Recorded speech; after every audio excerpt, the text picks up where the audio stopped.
শুভ দুপুর বন্ধুরা। আজকে আমি লতি বানিয়েছি, দেখেন। এই যে লতি বানালাম। আলু একটু দেই আমি লতিতে, আলু আমার মেয়ে খেতে ভালো পায়। আলু ফ্রাই করে যে প্রথমে পেঁয়াজটাকে দুটো কাঁচামরিচ দিয়ে একটু ভাজলাম। ভাজার পরে এখানে আমাদের শীতল শুটকি, পেঁয়াজ, রসুন পেস্ট সব পেস্ট করার পরে এখানে একটু ভাজবো এটাকে। জিরা, হলুদ, লবণ দিয়ে এই মশলাটাকে ভাজছি। অনেক সুন্দর গন্ধ বেরোচ্ছে, দেখুন। এই যে লতিগুলো দিয়ে দিলাম। লতিটাকে একটু ভাজার পরে এখন একটু আলুগুলো যে ভাজে রেখেছিলাম এই আলুগুলো দিয়ে দিলাম এটাতে। আলুগুলো দেওয়ার পরে একটু ভাজবো।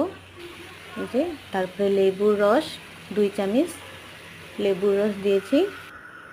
এই যে দেখুন ফাইনাল হয়ে গেছে।